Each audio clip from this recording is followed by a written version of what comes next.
Welcome to Saving America. This is your host, Dr. David D. Schein. I will cover the debate in a separate broadcast with my political opposite, Kevin McDonald, in a new show called Unscripted Politics that will premiere on the Brushwood Apple Network Saturday, September 14th. Just wanted to mention it was no big deal with the debate. Both candidates lie. Harris did not pull a Joe Biden, so her supporters and the slopstream media were ecstatic. It's hard for her to do much past her given statements where she said so many far left wacko things. And of course, she's got the terrible record of the Biden-Harris administration. On the other hand, Trump exaggerated facts and made silly statements like illegals eating people's cats in Illinois. Come on, folks, we can do better than this. Anniversary of 9/11. We Americans are at the highest level of risk since that sad day.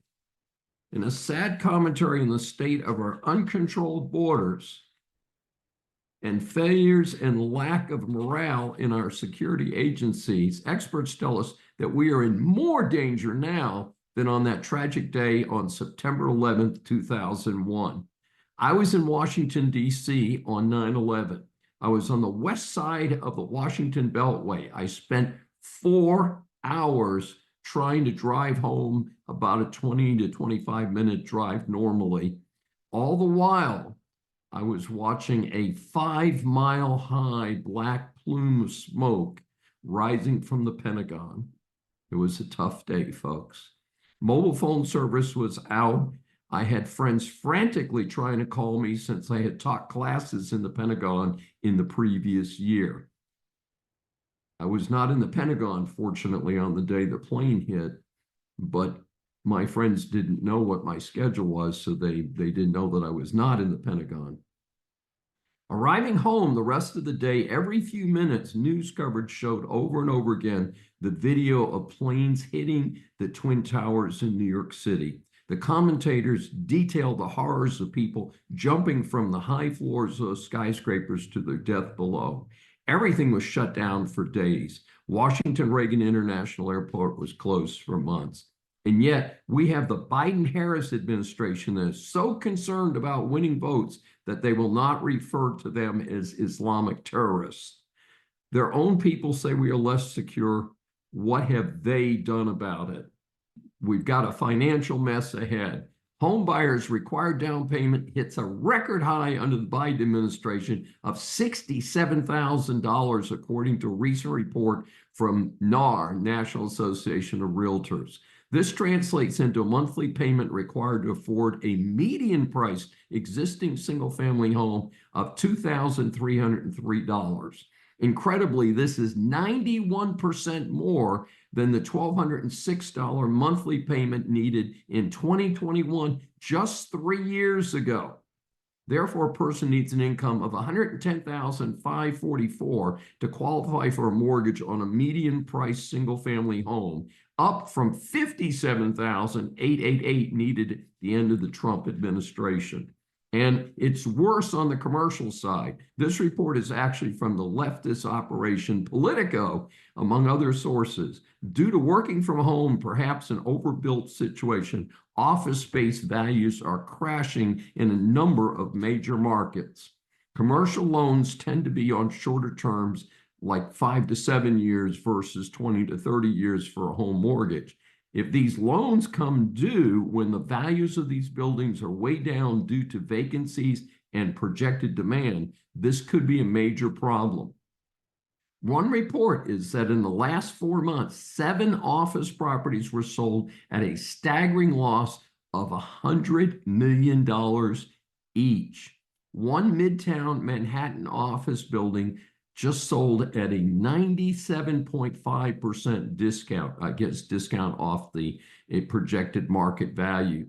This could impact $1 trillion in office properties as they come up for loan renewal. One option is to convert some to residential use, but of course not all buildings can be converted, and even this takes time and lots of money. Mortgage rates tend to float with the federal funds rate. The Federal Reserve began hiking rates about 2 years ago to deal with the record inflation under Biden-Harris. Note that we now have sticky inflation, and I question whether, other than the concern for the upcoming election, that there would be any decrease in the rate at all. Special report in the Daily Signal, among other sources, details the growing tragedy of missing migrant children. I have read estimates of up to 320,000 missing. Speaking as a parent and a grandparent, even one missing child is awful. However, these numbers are stunning. They have become dramatically worse due to the open borders of the Biden-Harris administration. A major concern is the physical and sexual abuse or forced labor of these children who are being illegally trafficked into the U.S. One report mentioned a party in one state has had over 300 children released to just that one party with zero accountability.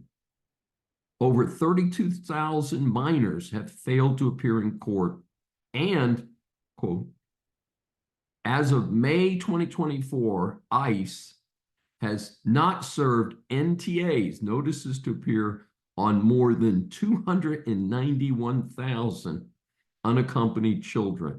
What is our government up to? What is the Department of Homeland Security up to? Where are these children? Senator Mike Lee, Republican from Utah, told the Daily Signal, Joe Biden and Kamala Harris' utter incompetence to secure a southern border is indistinguishable from federally subsidized human trafficking. Countless children are being harmed by the broken system perpetuated and celebrated by the Democratic Party. They simply do not care because their mission is to erode the sovereignty and voting power of the American citizens, no matter who gets hurt. The bottom line is that the systems in place in the U.S. simply cannot handle the volume of minors coming in. This has allowed the exploitation that has been documented in far too many reports. Harris would up the corporate tax rate to 28%, her campaign says. Some may say this is actually a good headline, that corporations should pay more. The problem is, of course, that the U.S. competes in a world economy. When Trump took office in 2017, the U.S. tax rate was 35%. Trump cut it to 21%, since corporations were both moving their headquarters overseas and holding cash overseas. Following this cut by the Trump administration, $100 billion was brought back into the U.S. and subjected to tax. I note that this has apparently skipped Harris's mind during the debate. Note that most Americans are actually stockholders directly and through retirement savings accounts. Dividends are sent out after corporate taxes are paid. Many retirees are waiting on those dividends to supplement their measly Social Security checks. So increasing corporate taxes is unlikely to help people that Harris ignorantly claims that those are the ones she wants to help. Put me down as opposed to raising the corporate rate. The Biden administration's latest illegal immigration scam. This report's based on work by Simon Hankinson, a senior research fellow in the Border Security and Immigration Center at the Heritage Foundation. He alerted the public to the Biden-Harris parole in place for alien spouses. The current administration is doing all it can to keep illegals here, despite clear immigration laws that require normal application procedures. Parole of illegal aliens into the U.S. under the Immigration and Nationality Act states that parole should be temporary for urgent humanitarian reasons or for significant public benefit of Americans and decided on a case-by-case basis. But the Biden-Harris administration has abused it for whole nations, including Afghans, Ukrainians, Cubans, Haitians, Nicaraguans, and Venezuelans, along with other selected nationalities to enter into the U.S. and receive work authorizations instead of going through the statutory visa process at the U.S. embassies in their home countries. For instance, one penalty which took place from April 1997 is that foreigners who stay in the U.S. illegally for more than 6 months but less than a year are not allowed to return for 3 years. Those who stay here illegally longer than 12 months aren't allowed to return for 10 years. The author refers to this misuse of parole as a scam and concludes with, apparently, such a scam is fine as long as the scam is perpetuated by the government itself. As I've said before, I'm strongly in favor of much easier legal paths to citizenship, but they must follow the law, not walk across the border. A concern for those of us who want the U.S. Justice Department to stop the Democrats' lawfare and provide equal justice is something happening at the Department of Justice. The Daily Caller News Foundation released a special report that the Biden-Harris administration is using a special approach to hire into the Department of Justice before the November 5th election. Part of the report states, hundreds of people, primarily lawyers and judges, have been appointed to the Environmental and Natural Resources, Antitrust, and Immigration Review divisions of the DOJ using its Schedule A hiring authority. Schedule A hiring does not require appointments to be made on the basis of merit. Let me read that again. Scheduling A hiring does not require appointments to be made on the basis of merit. Appointments do not expire at the end of the current president's term, meaning these bureaucrats will stick around even if former President Donald Trump takes office in 2025, according to the Office of Budget and Management. The strategy is that these folks will be loyal to the Biden-Harris cause and will continue on board after 2024. They could serve to frustrate Trump if he is returned to the White House. For instance, the report also claims the DOJ used Schedule A to hire well over 100 immigration judges for its Immigration Review Division. Immigration judges are responsible for deciding whether a non-citizen may remain in the United States. Fraud permeates the Biden-Harris illegal alien sponsorship program. Organizations within the U.S. applied to be financial supporters of the paroled migrants using fake Social Security numbers or those of dead people. Multiple supporter applications came from the same address, email, or phone number, or used the same exact wording. An example mentioned was that nearly 600 financial supporters applied using just one Florida warehouse as an address. Further, there were 3,200 supporters who together applied to bring in a total of 100,000 applicants, or over 30 each. Senator Scott from Florida summarized the report on the Biden-Harris administration's abandonment of the U.S. investment in Afghanistan. Scott stated he and Kamala Harris together made the decision to get this done because they don't care about how many people die. 13 servicemen and women died. It's a disaster. That is not to mention over $80 billion in military hardware and, of course, the strategic Bagram Air Force Base itself. Worse, in the mess of the abandonment, 77,000 were brought to the United States, but of them, only 5,000 were Americans and another 2,500 were special visas. So what about the other 70,000? What kind of vetting was done on them? Did we bring in Taliban in that group? Nobody knows. A new report by the Washington Free Beacon makes some significant claims about best-selling author Robin DiAngelo. She is known for the books White Fragility and Nice Racism. Basically, the books go after white people in general with the pitch that being white automatically makes you an insensitive racist who needs to be reprogrammed. That's my interpretation, of course. The accusations against her that she plagiarized several scholars, including 2 minorities, in her doctoral thesis. As someone who holds a hard-earned doctorate and speaks to my students about the importance of crediting others when cited in their works, I take these accusations very seriously. However, I do not see that any determination has been made yet. Maybe there is an explanation. Our series Interviews for Saving America establishes that the world is full of interesting people. We welcome Ken Good for his first appearance on Saving America. He graduated from Hardin-Simmons University in 1982 with a Bachelor of Arts degree. He received a Master of Education degree in 1986 from Tarleton State University. In 1989, he earned his law degree from Texas Tech School of Law, where he was a member of the Texas Tech Law Review. Mr. Good has argued cases before the Supreme Court of Texas, the Texas Court of Criminal Appeals, along with numerous courts of appeals, including the United States Court of Appeals for the Fifth Circuit. He is the author of Good on Bail, a practice guide created for the bail industry professionals. In addition, he has written numerous articles on the subject of bail reform, including what successful bail reform looks like. Mr. Good is married and has 2 daughters.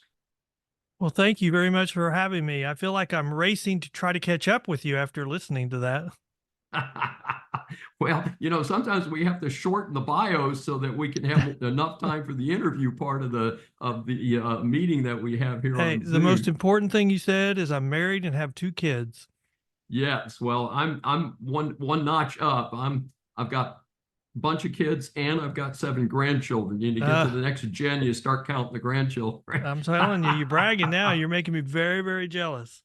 You'll get there, I promise you. It's a trip. Well, as you know, our format is we ask our guests 3 questions. So first, tell us about the organization Professional Bondsmen of Texas. Well, let's see. I would describe that as the voice of the bail industry in Texas. It's an organization that's made up of bail bondsmen across the state of Texas, but they also are very active. They have a legislative committee, so they're active at the legislature. I'm on the board of directors, and I'm on the legislative committee.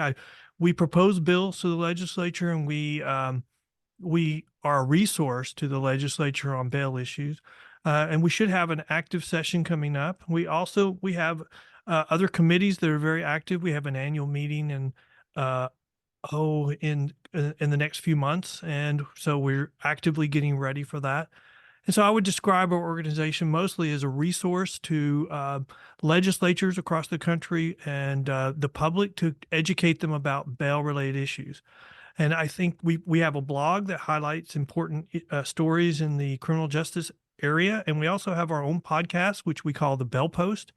You can find a link to it on our website, pbtx.com, but you can also just go to thebailpost.com and you can find our shows that we've done about all kinds of different criminal justice issues. Well, that sounds like a pretty important organization. Now, Ken, many Americans are concerned about persons accused of serious crimes being released without cash bond. Does that really make the community less safe? I think that we are finding, well, we've always said yes. The answer to that question is yes. But I think during COVID, we found that there was a lot of data that supported that. There was Yolo County in California released a study after COVID where they found that people released on cash bonds by the private industry versus people released on simple release, which would be no cash bail. It's just called different things across the country. That people released on just simple release with their promise to come back had a 200% greater chance of committing a violent offense in the next 18 months. And that's, I think, a devastating number. I mean, think about it. Just the type of release that you're using puts the defendant or has a 200% greater chance of putting them in a worse position.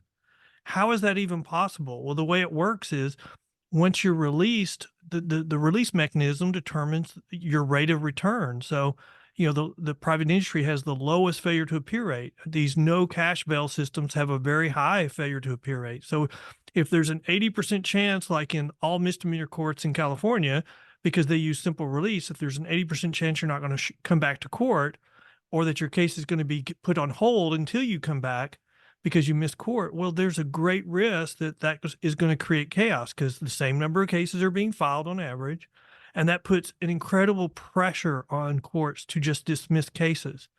Chaos creates de facto decriminalization. De facto decriminalization is a green light for criminals to commit more crime. And that's what we've seen. Well, it does seem that this situation is really, we're running kind of a test situation here in parts of the country with this no cash bail. And it sounds like the report so far is it's not working. I think that's absolutely correct. And the problem is, it's not that we are trying something that we have studies that say we should try this. We're trying something that's never been done, and we're trying something that the experts would say there's nothing compatible with the private industry. That's the reason why it's been around for 200 years.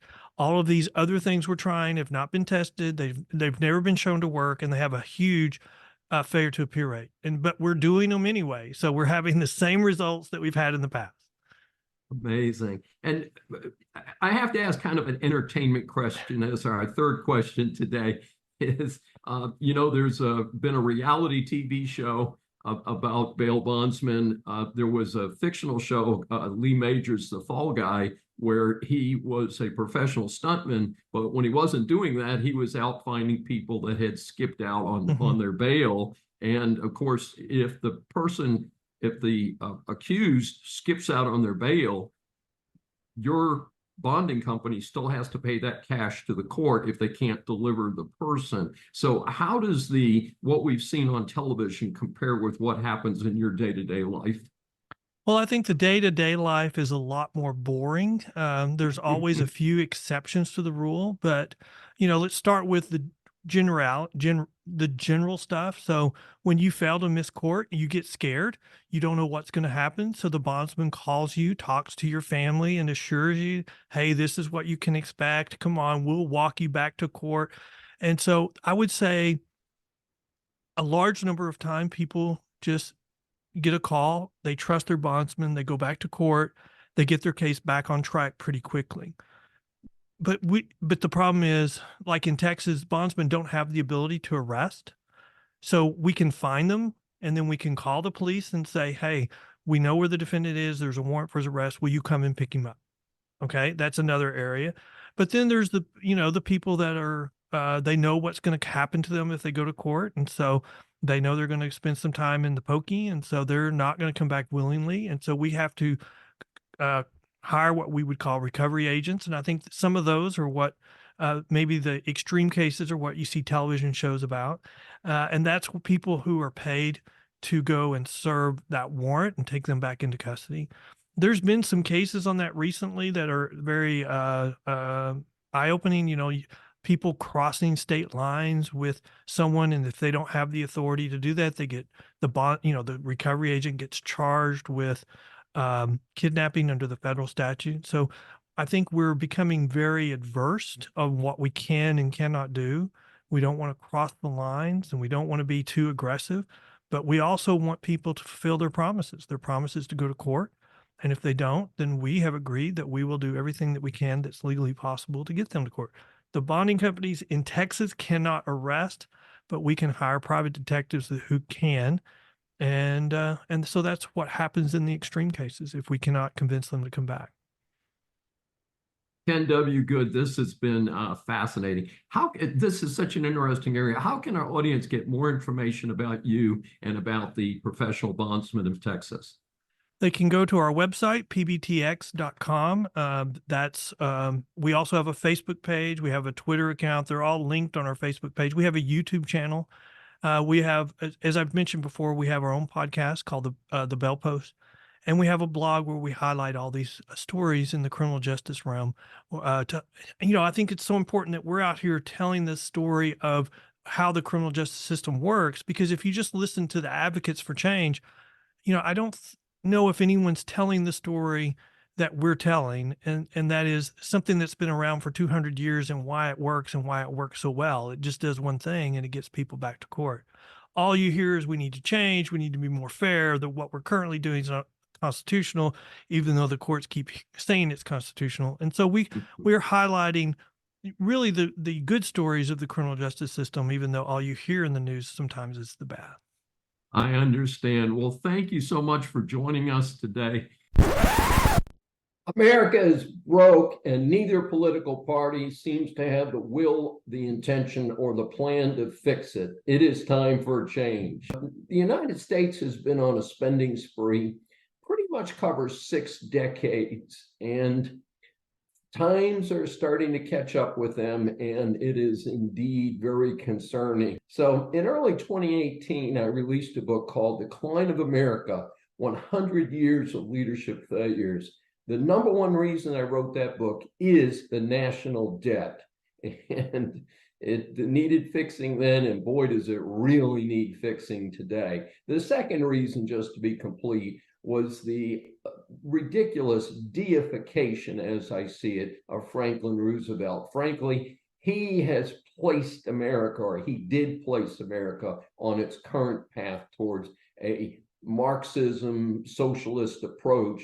And a lot of people don't seem to realize that because he's been so covered up with flowers and, oh, he was such a great president and all that nonsense, that people don't realize how the bloated government that we deal with today is really a legacy that goes back to Franklin Roosevelt's time. And that's very unfortunate for America.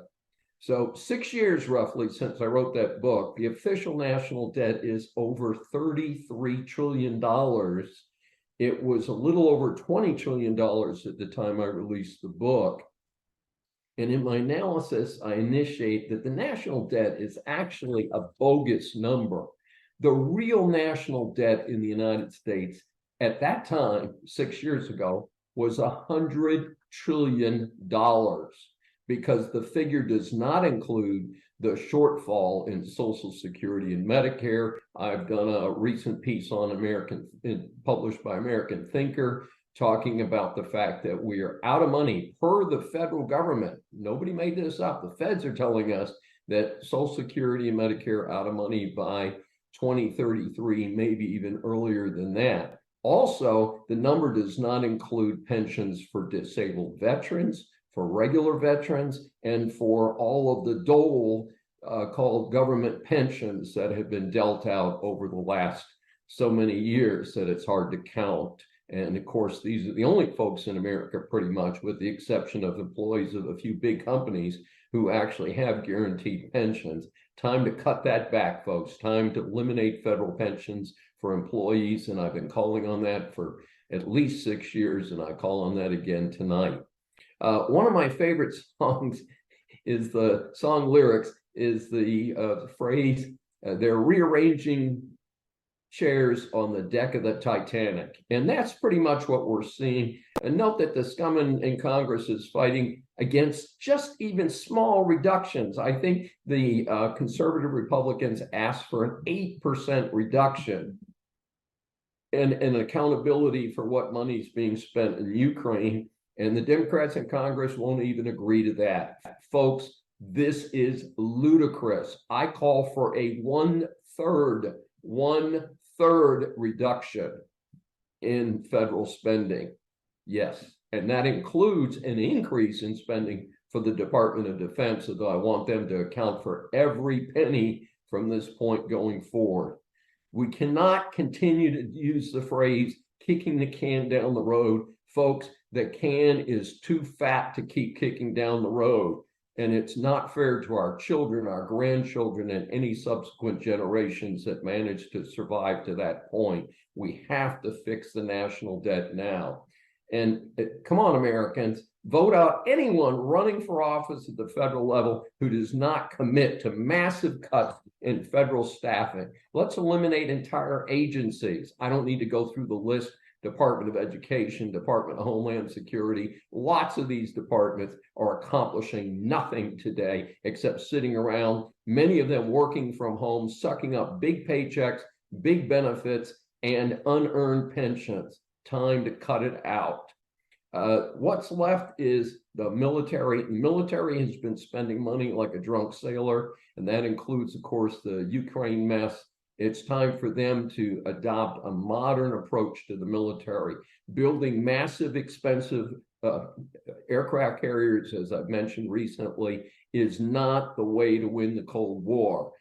Nuclear submarines are our best approach. They have less people on them. They are far more lethal, and they are much harder for the other side to defeat. Yes, folks, nuclear submarines the way to go, drones, and also outer space. And these are things that could be done, interestingly, far more economically than the current structure of the military. As we grow up, a common reference for success or failure is the letter grade. Whether we're in grammar school or college, we all want an A grade and certainly regard an F as a big failure. Here at Saving America, we scan the news for reports of celebrities, politicians, or others who just end up in the public eye. So the A grades are awarded to people and organizations for great service to their communities, and the F grades, of course, are unfortunately more common, are awarded to those who need to do a lot better. The badge of dishonor today belongs to Bernie the Fraud Sanders, the senator from Vermont. I say fraud since he claims to be a socialist, but is worth about $3 million. Last I heard, he has 3 houses. Here's an exchange we're going to read. We try not to do too many quotes. Reminded by the Times reporter that he is now someone of considerable means, Sanders retorted, "I wrote a best-selling book. If you write a best-selling book, you can be a millionaire too." Folks, Bernie may have missed that in his promotion material. That's capitalism, you idiot. Yes, folks. So what have you got here? As I explained before, the only successful economic system in the history of the world is capitalism. Bernie, a typical socialist advocate, wants everybody else to live in poverty while he lives the good life on a government pension and books that only sold because he was in office on the public payroll.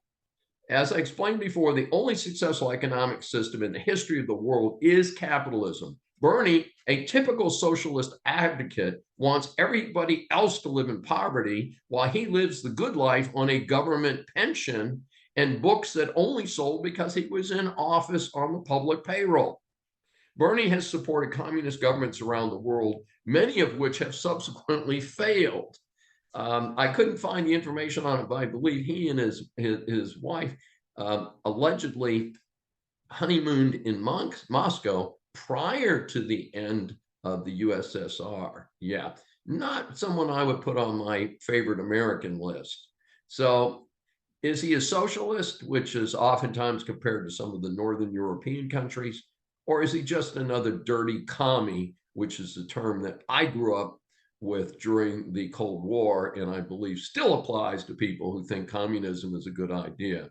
So Bernie gets his F grade award, this time for pushing to investigate war crimes against Israel for defending itself against the monstrous assault at actions against civilians by Hamas and its Palestinian supporters. I make no apologies for supporting Israel defending its citizens and its clear historical right to control its very limited tract of land.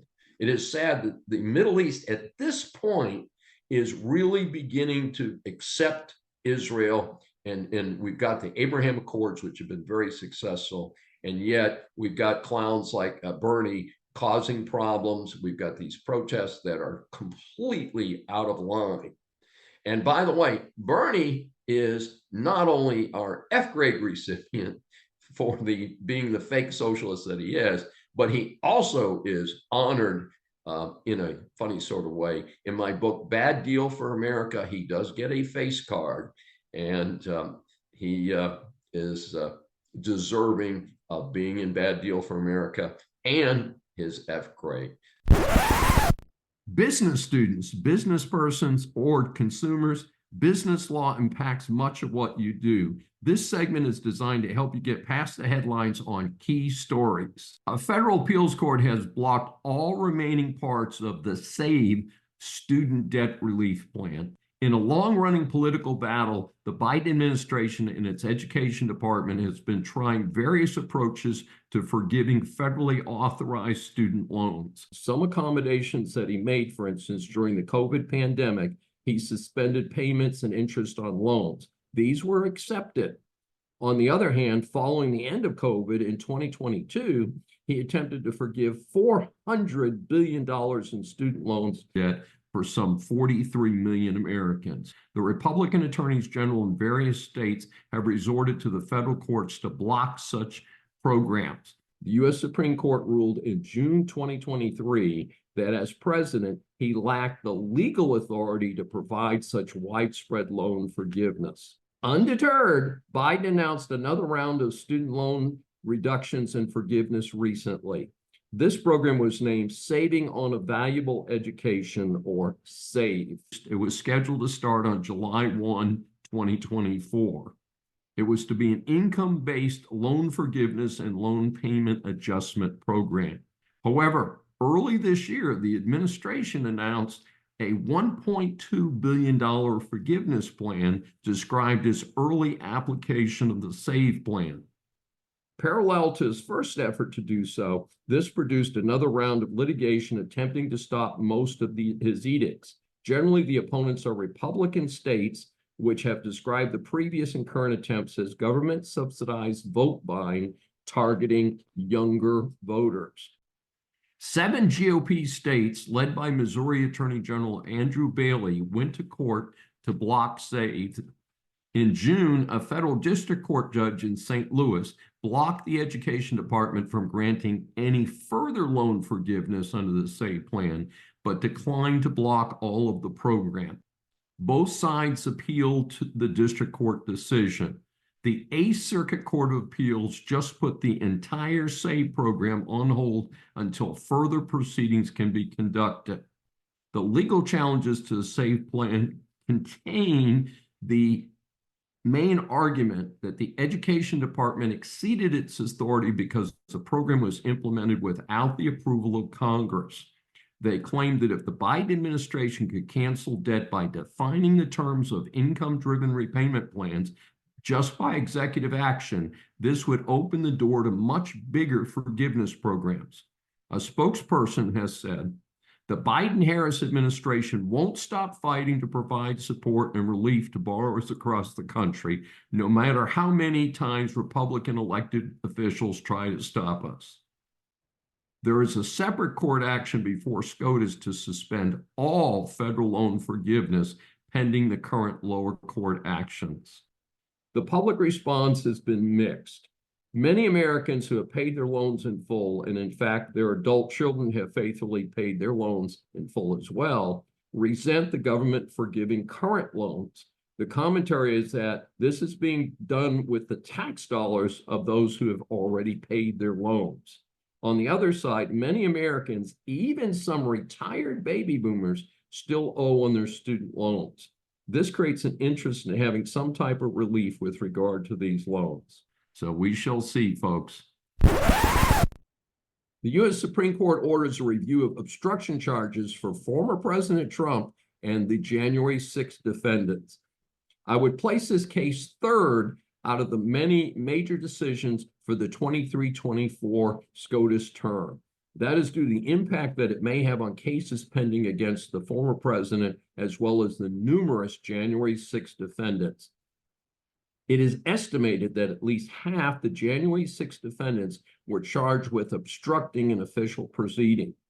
However, Chief Justice John Roberts stated the government must establish that the defendant impaired the availability or integrity for use in an official proceeding of records, documents, objects, or other things used in an official proceeding or attempted to do so. He was joined by the other conservative justices except Amy Coney Barrett. On the other hand, liberal Justice Ketanji Brown Jackson sided with the conservative majority. Interesting switch there. The plaintiff in this case is Joseph Fisher, a former police officer. He was in the Capitol on January 6th and was charged with obstructing an official proceeding. Fisher's lawyer argued that Congress passed the 2002 anti-obstruction law in response to the financial scandal that led to the collapse of Enron. He successfully argued that the law was intended to prevent destroying or altering documents. Many will recall that part of the Enron scandal was that employees of the now defunct Arthur Andersen accounting firm destroyed many boxes of accounting records. The firm was charged with criminal violations, but the conviction was reversed on appeal since it was determined to not have been illegal at the time that the employees of Arthur Andersen destroyed the work files. He is the CEO of Blue Ocean Global Technology and co-founder of Girl Power Talk. He is a CFA chart holder, a CFP professional, and a chartered alternative investment analyst. Samir leads client engagements focused on digital transformation, risk management, and technology development. He is a subject matter expert witness in economic damages, intellectual property, and internet defamation cases. He authors CLE programs with the Philadelphia Bar Association. Samir is a frequent speaker at private industry and public sector conferences, including engagements with the Federal Home Loan Bank, Global Digital Marketing Summit, IBM, New York State Bar Association, U.S. Defense Leadership Forum, and the U.S. State Department's Foreign Service Institute. He serves on the board of directors of Future Business Leaders of America and Girl Power USA. He is a member of a number of professional associations. I met Samir recently at the annual meeting of the Academy of Legal Studies and Business, where we are both members. He is a graduate of Georgetown University and has held leadership roles at Bank of America, Morgan Stanley, and Scotiabank. He is also a CFA Institute 2022 Inspirational Leader Award recipient. Now, we had to edit down this list of his accomplishments or we would not have time for the interviews. I hope I can live up to I didn't know if you were talking about me, but it's one of those things where I'm incredibly grateful for the opportunity to share perspective here. David, one of the things that I really value, Dr. Schein, is cultivating relationships with people. And that's why I joined the Academy of Legal Studies and Business and how we became friends. And I think our commitment to education and empowering people to make the most informed decisions is definitively mutual, which is how we ended up here today. Not after, just meeting in DC, but also the memorable lunch we had at one of your favorite French restaurants in Houston, going back a few weeks ago. And so, as you know, we asked 3 questions, and you and I talked briefly before we began recording today that our target is to inspire people to check into you and to say, hey, this is a pretty cool guy. Let's see what he's doing, and to pursue more, not to tell the entire story, or that would take 2 weeks. And we don't have that much bandwidth. I would say that, we'll try to remember that Abraham Lincoln aphorism of better to be thought a fool than to speak up and remove all doubt. So hopefully it's a memorable 15 minutes. But our first question is, many people hear the acronym CFA, but what does that mean and why is that significant? CFA is Chartered Financial Analyst. The Financial Times called it the gold standard in finance. And it's a designation that's earned from taking 3 examinations that cover a wide discipline within economics, accounting, finance, alternative investments. And I think there's roughly around 250,000 or so CFA charter holders in the world. I've been incredibly blessed to not just be a CFA charter holder for the last 12 or 13 years, but to have roles at CFA Institute in a volunteer and also a consulting capacity. I've spoken at probably 50 plus CFA member societies. There's about 180 throughout the world. I've delivered programs. I've hosted their talk show. I author regularly for CFA Institute on a range of subjects that, of course, are of mutual interest. And I've also had the pleasure of there's 3 levels of the CFA exam. The last level is level 3, and I've been a CFA exams grader I was a senior grader for about, I think, 10 years up until COVID, and then they moved it online. And people would say, wow, Samir, you must really be a closet nerd to be a grader of exams. And I said, well, that's definitely true. But actually grading the exams, David, was one of the best kept secrets at CFA Institute, because prior to COVID, they would fly in anywhere from 600 to 900 CFA charter holders from all over the world. And we would spend a week or 2 weeks together. And not only was that such an eclectic collection of beautiful, intelligent, and oftentimes I would say benevolent and altruistic people who wanted to give back to the profession, but they also did really fun things like rent out James Monroe's house for parties and get-togethers. And so that was a very special time in my life to be able to go down there and give back to the Institute. I think anytime you have designations and credentials, and you being so accomplished, and not just being a lawyer, but also a practitioner in-house with large organizations, as well as an academic and somebody that is driving the next generation of leaders in business and law. Anytime you have any designations, there's signals. So CFA is a really strong signal to the marketplace, to those that know about it, that this person has a stamp of understanding in valuation, in corporate finance, in accounting, in economics, and of course, in ethics. And many CFA charter holders, the vast majority of them, go into and have senior roles in portfolio management, business management, venture capital, private equity, real estate. And so it's certainly not just been an awesome designation that people comment on, and those who know about it say, wow, Samir, I had no idea you were a charter holder, and I saw that. But most importantly, like anything, it's about what you put in. And so I've put a piece of my heart, soul, and mind into the CFA community, and I've received a big multiple of that back to me in relationships, opportunities, and just authentic collaboration. Very, very impressive.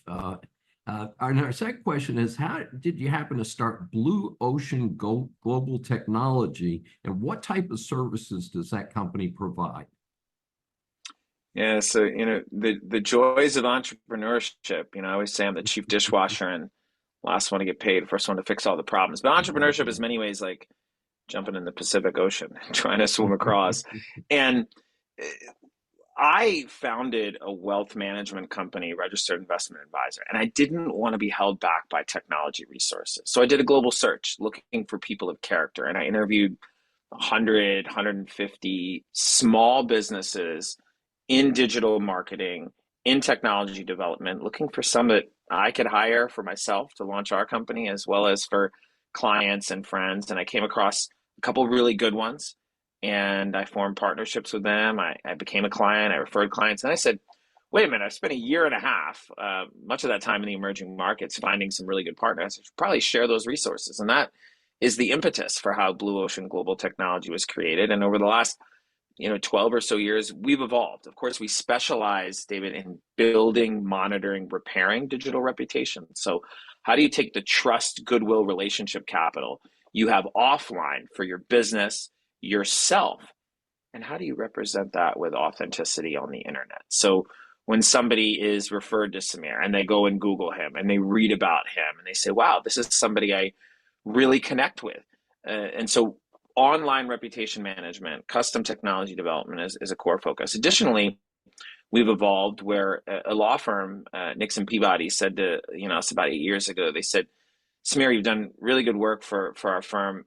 We'd like you to be an expert witness in one of our cases. I'm like, what's an expert witness and why would I want to do that? And so since then, we've built a niche practice within Blue Ocean Global Technology where we are hired to address and quantify damages on court cases related to business disputes, of course, economic damages, disgorgement, intellectual property, copyright, trademark, social media, internet defamation, digital marketing, source code.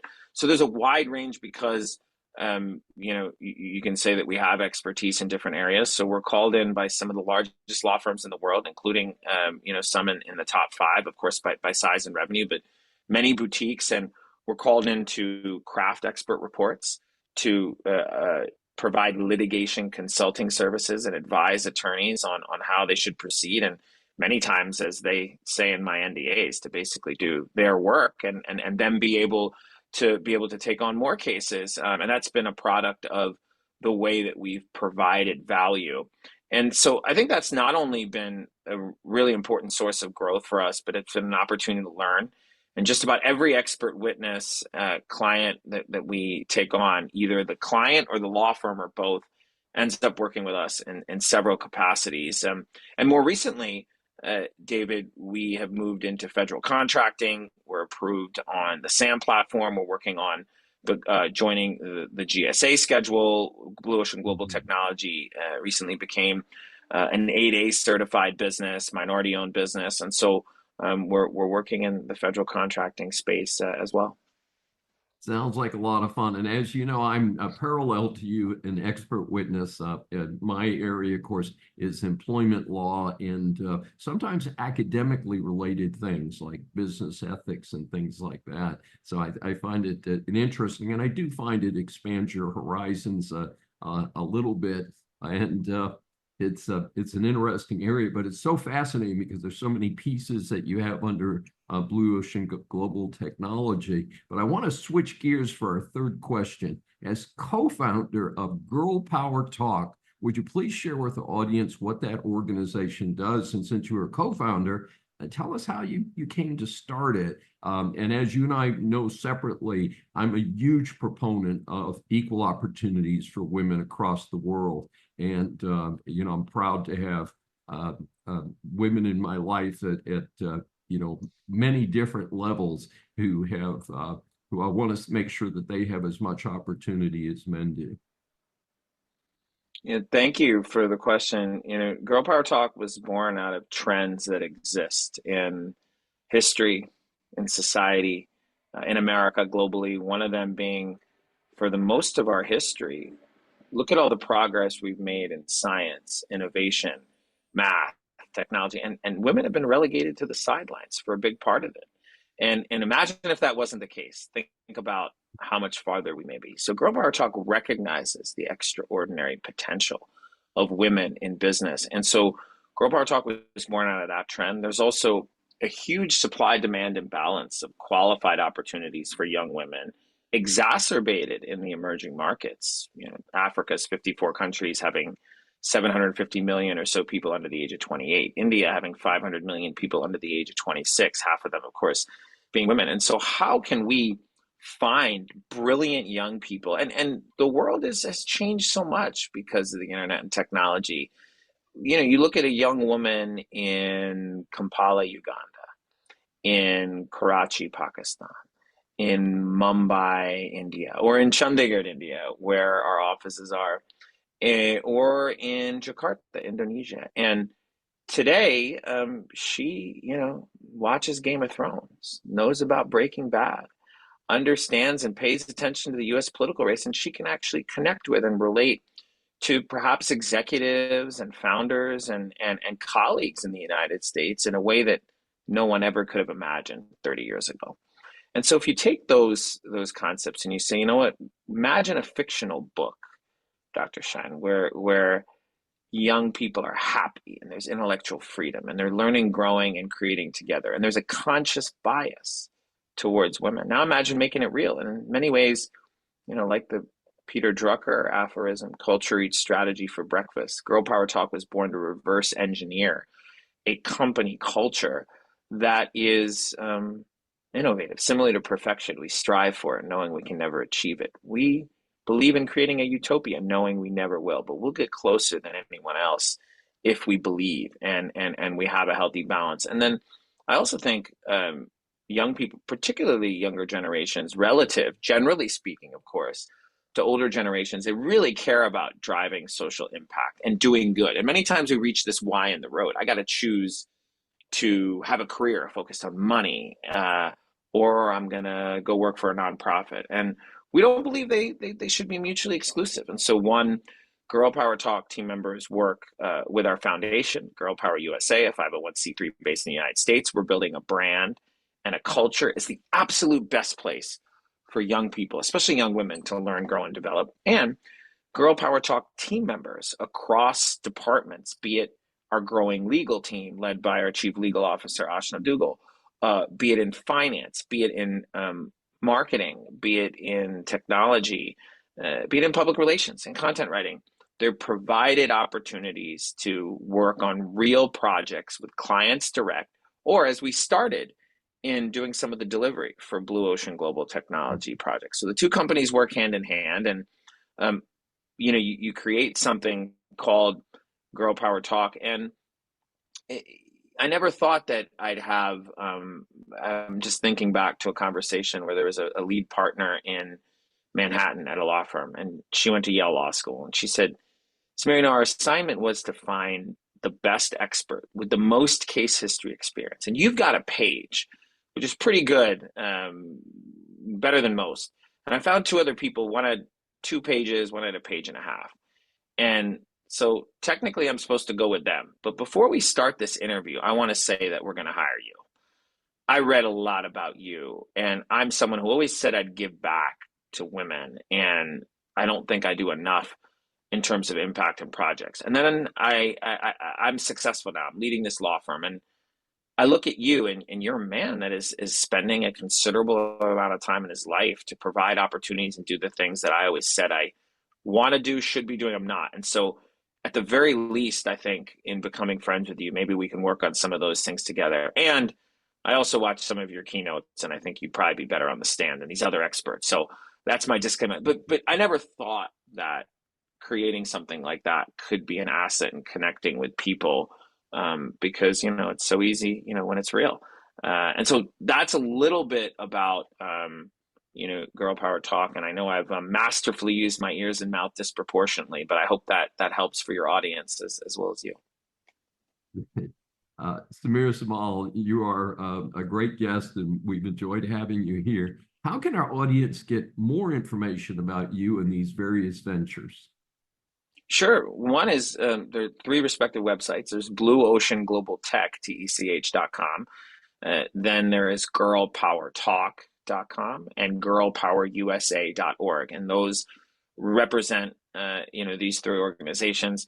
You can also reach me. One of my email addresses is ssomal@blueoceanglobaltech.com. Just because you're a friend of mine, Dr. Schein, my mobile phone is 202-276-7589. And, I'm somebody that, just takes the time. It doesn't matter who's calling me, and I get solicitations all day. I always pick up the phone. I always talk to people. And I think that that's something where one relationship, one conversation, one new friendship can change the course of your life. And I try to be that for everyone that I'm so fortunate to meet. Fascinating. Well, we appreciate your being here today. Thanks for joining me for Saving America. If you have questions or comments, please find me on various social media sites. I'm Dr. David D. Schein, and I will see you next week.